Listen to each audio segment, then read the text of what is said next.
Hello friends, இன்றைக்கி நம்ம என்ன பார்க்க போகிறோன்னா நாகர்கோவிலில் வந்து ரொம்ப பாப்புலரான மீன் கருத்தக்கறி பார்க்க போகிறோம். இது குழந்தை பெற்றவங்களுக்கு பால் ஊறதுக்காக வேண்டி செஞ்சு கொடுப்பாங்க. இது அவங்க மட்டும் இல்லை, அஜீரண கோளாறு உள்ளவங்க, நம்ம உடம்பு ரொம்ப வலி உள்ளவங்க அவங்களும் நல்லா சாப்பிட்லாம்.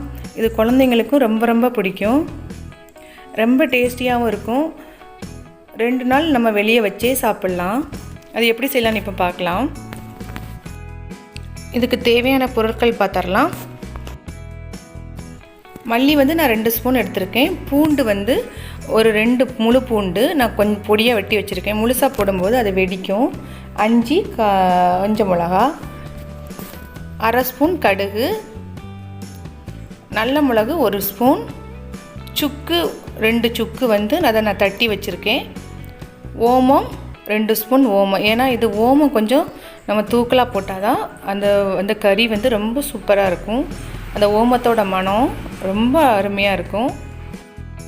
அடுத்தது தேவையான பொருள் என்னென்னா தேங்காய் நான் துருவிய தேங்காய் 1/2 மூடி எடுத்து வச்சுருக்கேன். அப்புறம் கருவேப்பிலை 1 கைப்பிடி கருவேப்பிலை, காஞ்ச கருவேப்பிலை இருந்தாலும் ரொம்ப நல்லது. ஒரு 5-6 சின்ன வெங்காயம். இனி இதை நம்ம எப்படி செய்யலான்னு பார்க்கலாம். இதை வறுத்தரலாம். ஃபஸ்ட்டு நான் சட்டி எடுத்திருக்கேன். அந்த சட்டியில் 3 ஸ்பூன் நல்லெண்ணெய். நீங்கள் நல்லெண்ணெய் மட்டும் இல்லை, எந்த எண்ணெயும் விட்டுக்கலாம். அதில் ஃபஸ்ட்டு மிளகா, கொத்தமல்லியும் சேர்த்து நான் ஃபஸ்ட்டு நல்ல அடுப்பை சிம்மில் வச்சு வறுத்துக்க போகிறேன். இது ரொம்ப சிம்மில் தான் வைக்கணும், நல்ல தீ வைக்கக்கூடாது.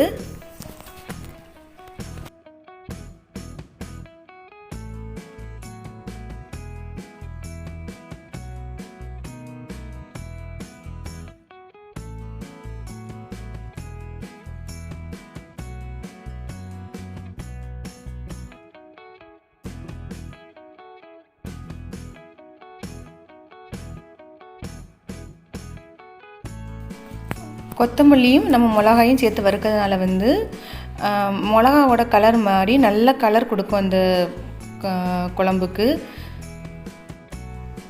இப்போ நல்லா வறுத்தாச்சு. இனி நம்ம மீதி வச்சுருக்க அந்த பொருள்லாம் சேர்த்துடலாம். ஃபஸ்ட்டு சுக்கை நான் தட்டி போட்டிருக்கேன். அப்போ தான் நான் மிக்சியில் நல்லா அரைக்க முடியும். ஓமம், நல்ல மிளகு, பூண்டு, கடுகு எல்லாம் போட்டு வறுத்துக்கலாம்.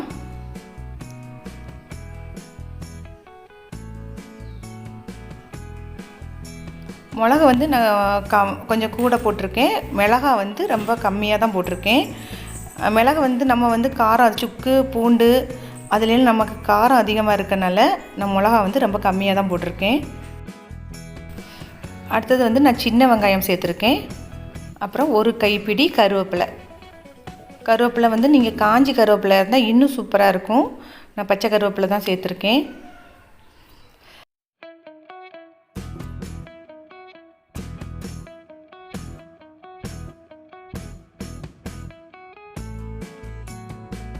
இதில் சேர்த்துருக்க சுக்கு, மிளகு, அப்புறம் பூண்டு, மல்லி எல்லாமே நமக்கு மருத்துவ குணம் உள்ளது. நம்ம உடம்புக்கு ரொம்ப ரொம்ப நல்லது. இதுக்கு கூட திப்பிலி சேர்ப்பாங்க. இப்போ என்கிட்ட திப்பிலி இல்லாதனால நான் அதை சேர்க்கலை. அடுத்தது தேங்காய் சேர்த்துக்கலாம். தேங்காய் சேர்த்துட்டு நல்லா வறுத்துக்கலாம். தேங்காய் நல்லா பொன்னிறத்துலேருந்து கொஞ்சம் கூடையே வறுக்கணும். இதெல்லாம் நல்லா வறுத்து அரைக்கும்போது அந்த குழம்பு கருப்பு கலரில் அழகாக இருக்கும். பார்க்கறதுக்கே சூப்பராக இருக்கும்.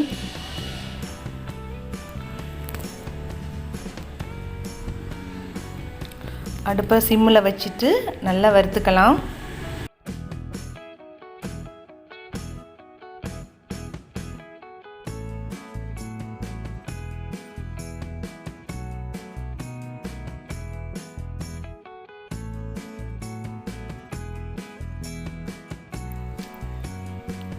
இப்போ நம்ம நல்லா வறுத்தாச்சு. இப்போ தேங்காயோட கலர் பார்த்திங்கன்னா ஒரு கருப்பு கலரில் வந்திருக்கு.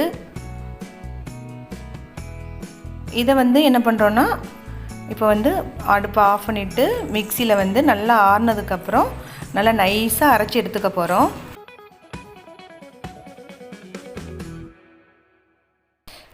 நல்லா நம்ம அரைச்சி எடுத்தாச்சு. இனி வந்து ஒரு சட்டியில் வந்து அதை ஊற்றிக்கலாம் அரைச்சதை. இது மண் சட்டியில் செஞ்சால் இன்னும் சூப்பராக இருக்கும்.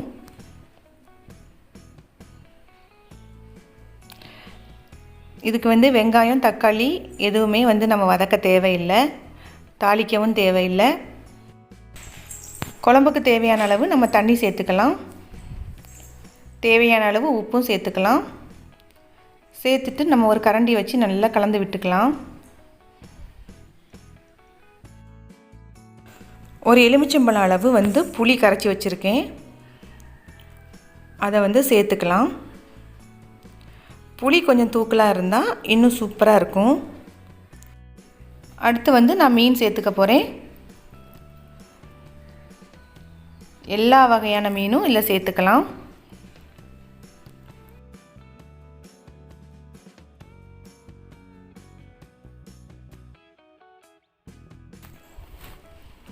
அதுக்கப்புறம் வந்து கொஞ்சமாக கருவேப்பிலை சேர்த்துக்கலாம்.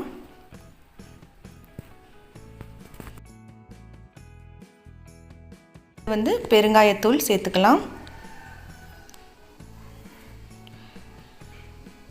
சேர்த்துட்டு வந்து நம்ம மூடி போட்டு ஒரு 5 நிமிஷம் கொதிக்க விட்டு இறக்கணும்னா நம்மளோட சூப்பரான கருத்தக்கறி வந்து இப்போ ரெடி ஆயாச்சு. நம்ம ஏற்கனவே வந்து தேங்காய் மிளகா அந்த இதெல்லாம் வறுத்து போட்டிருக்கனால குழம்பு வந்து ரொம்ப நேரம் கொதிக்கவும் தேவையில்லை. மீன் வேகிற அளவுக்கு நமக்கு கொதிச்சா போதும்.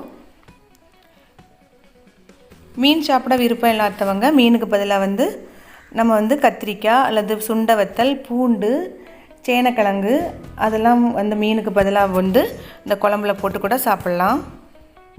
நம்ம இந்த குழம்பு வந்து நல்ல தேங்காய் எல்லாத்தையும் நம்ம வறுத்துருக்கனால நம்ம 2 நாள் கூட அந்த குழம்பு வந்து வெளியே வச்சாலும் கெட்டு போகாது. இது எங்கள் வீட்டிலலாம் நான் வாரத்துக்கு ஒரு நாள் எப்படியும் வச்சு சாப்பிட்ருவோம். ரொம்ப ரொம்ப ஆரோக்கியமான குழம்பு. இந்த வீடியோ உங்களுக்கு பிடிச்சிருக்குன்னு நினைக்கிறேன்.